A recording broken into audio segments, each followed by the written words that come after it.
ボンジュール。今回はポルトガルの旅をご一緒しましょう。コルクをテーマにした旅です。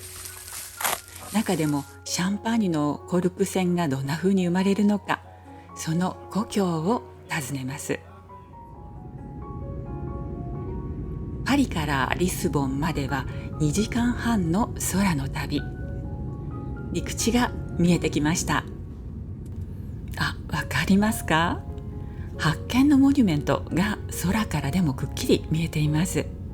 右側にあるのはおそらくジェロニモス修道院、世界遺産ですね。空から眺める地球の景色、私は大好きです。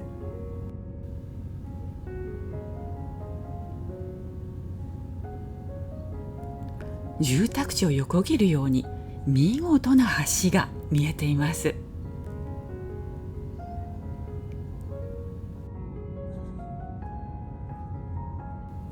そうこうしているうちに飛行機は無事にリスボン空港に着陸しました。Muito obrigada e bom dia. Ladies and gentlemen, we have just landed at Humberto Delgado Airport in Lisbon.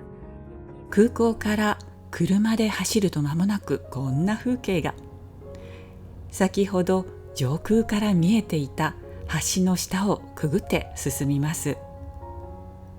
空からでも目を引く建築ですが、近づくとその壮大さがさらにわかります。リスボンを訪ねるときは市街地を見て回ることが多いのですが、今回の旅はアレンテージョ、つまりテージョ川の向こう側へ行く旅です。発見のモニュメントがここからもよく見えています。その奥にあるのがベレンの塔、これも世界遺産ですね。今川を渡っているんですが、相当な川幅ですよね。ほとんど海と言ってもいいくらいのスケール感。大航海時代の船団はここから船出をしていったんですね。目を左に移すと、まるでブラジルのリオデジャネイロを思わせるようなモニュメントが見えてきました。クリストレイ像というそうです。テージョ川に架かる全長 2km 以上の吊り橋。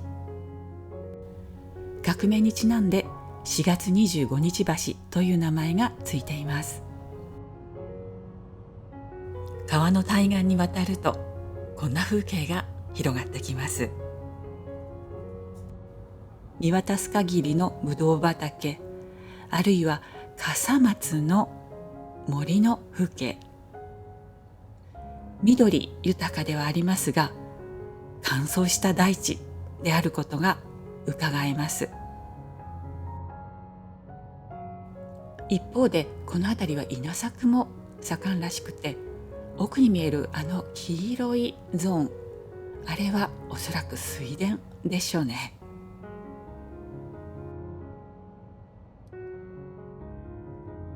いよいよアレンテージョ独特の風景が見えてきました。コルクの林です。空港を出発してから車はほとんど止まらずにぐんぐん進んでいるのですが、道路の右にも左にも何十キロメートルにもわたってコルクの林が続いていました。リスボン空港から車で走ることおよそ1時間半。今回の旅の宿、シューブリームコンポルタに到着しました。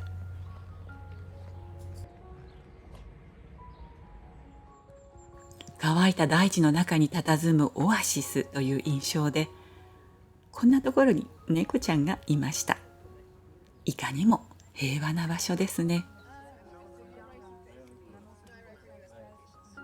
今回の旅はシャンパーニュのルイナールが主催したプレスツアーということで、ルイナールのシャンパーニュブランドブランがウェルカムドリンクです。このエコロジーに配慮したセカンドスキンというパッケージが独特です。さて、お部屋に参りましょう。広々とした敷地にコテージが点在しています。建物の佇まいもですが、こちらのカードキーも木製なんです。お部屋の中に入ってみましょう。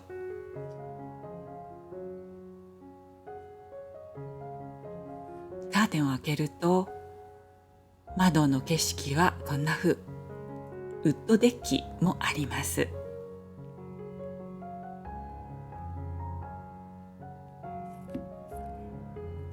ここにもコルク。そしてバスルームの中にもコルク製品がありました。いよいよコルクの森に出かけます。舗装されていない土地ですからかなり揺れます。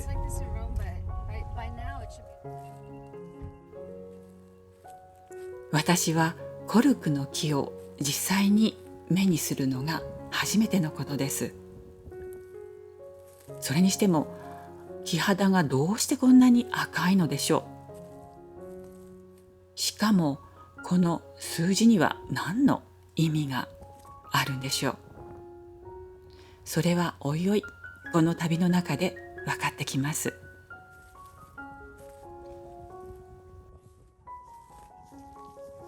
ポルトガルは世界一のコルク生産地。コルク製品の半分はこの国から生まれています。私が乾燥していると感じたこの大地、グランドラというところなんですが、2017年に山火事で200ヘクタールほども焼けてしまったという場所。今ここではシャンパーニュ・ルイナールの援助もあってコルクの木が植林されつつあります。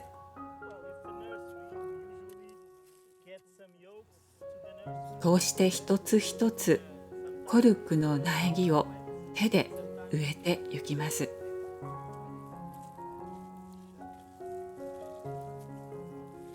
そしてウサギなどの小動物から守るためのシェルターをかぶせます。このシェルターは空気を通すことができるそうで、しかも若木がまっすぐに成長する助けにもなるそうです。グランドーラの農園を管理しているマネージャーのペドロさんはリスボン生まれ。けれども都会の暮らしよりもこの自然の中での暮らしをこよなく愛しているとおっしゃっていました。こういった人たちの手によってポルトガルのコルクの農園の伝統が受け継がれていくんですね。さて、夕方のアペリティフの時間。ここでもルイナールのブランドブラン。夕食はキャバラリカ・コンポルタというレストラン。ここ昔の厩舎ではないですか。それがこんな素敵に改装されて、お料理はどれも地元のフレッシュな味わいの深い素材を使ったもので、とっても美味しかったです。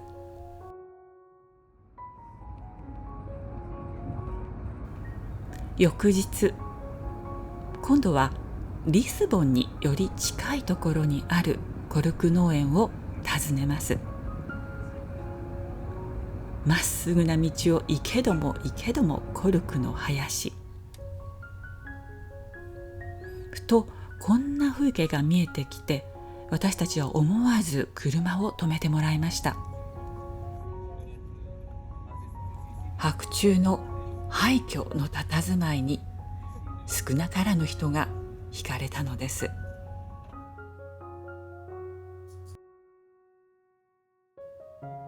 静かに土地の歴史を語るプレートもアズレージョ、アオエタイルというのがいかにもポルトガルです。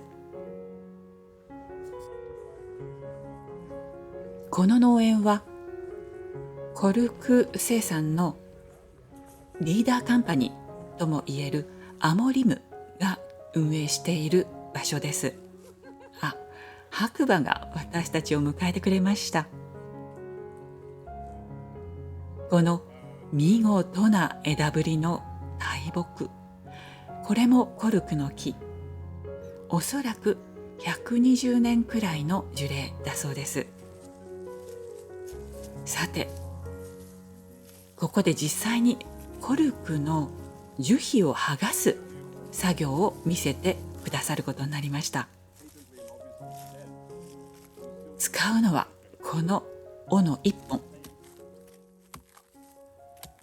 いよいよ始まりました。コルクの木は9年から10年に一度の割合で樹皮が剥がされて、それがコルク製品になります。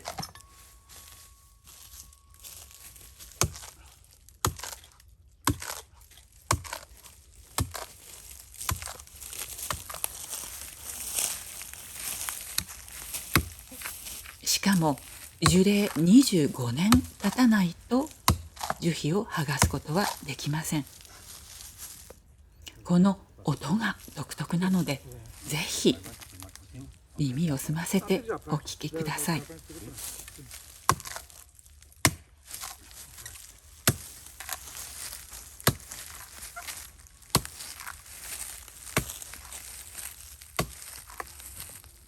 ワインボトルに使われるようなコルクは最初と2回目の作業ではまだ不足だそうで、3回目になってようやく求められる品質の樹皮が取れます。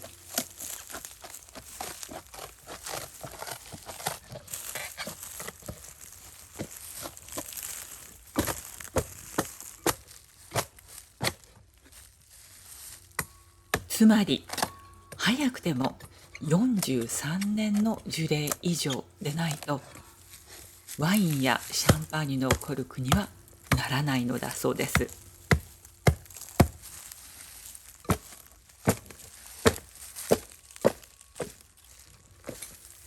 これがコルクの木の樹皮。剥ぎ取られた後の幹の表面はオレンジ色をしています。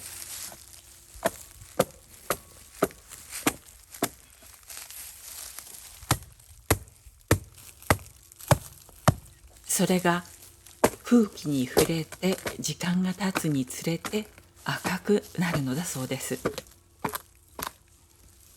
そうそう、あの数字の意味。6と書いてあるのは2016年に作業が行われて剥ぎ取られた木。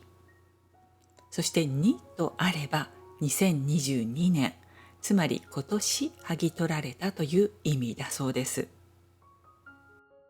9年から10年の間隔を空けて収穫できる時期が訪れるということで、数字を1桁にしておいても間違えることはないのですね。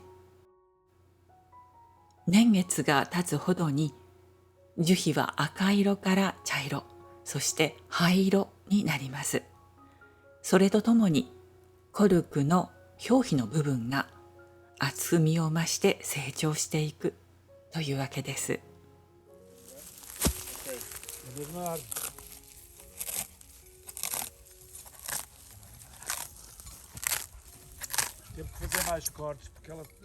コルクの木は100年、そして200年の寿命を保つそうですから、なんともタフな命です。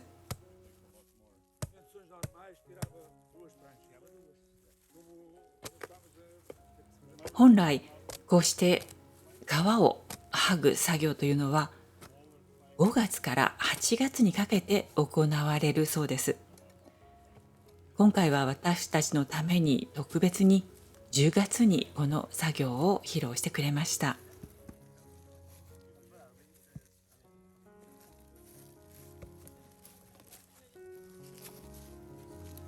ところ変わってこちらはアモリムの工場。コルクの樹皮が製品になる場所です。ここに重なっている山、全部コルクの樹皮です。ものすごい量ですよね。ここでおよそ半年乾燥させてから熱湯で煮沸されます。その後の方が作業がしやすくなるわけです。コルクは建築資材として、あるいは航空機、スポーツ用品などさまざまな分野で利用されています。ワインのボトルのコルク栓といってもいろいろな種類があって、中でもシャンパーニュのコルク栓は特別です。このケースに入っているのがシャンパーニュのコルク栓の製造過程。一番右側のコルクチップを圧縮して、その下の部分に丸いディスク状のコルクを2層に重ねてあります。コルクの森からずっと説明をしてくださっているカルロスさん。彼がこの重要なディスクになる部分のことを説明しています。コルク樹皮を3層に分けたその内側の部分を使って型抜きする要領でディスクを作っていきます。選別に選別を重ねて、シャンパーニュの液体と触れる部分のディスクが生まれます。ルイナールのような高級シャンパーニュのコルク栓のディスクになるのは、コルクの世界のダイヤモンド。ここにあるのはすべて最上級のコルクですが、この左側のきめの細かさは格別です。これが完成形。こちらはお役目を終えたコルクです。右側の金具がはまっているのは、地下深くで熟成中のシャンパーニュのボトルを守るコルク。左側の3つが蔵からの門出の時に新たにはめられるコルク。確かに下の部分2枚のディスクになっていますね。月明かりの夜、今日のディナーはホテルシュブリームコンポルタのコテージの一室で行われます。グジェールのお出迎え。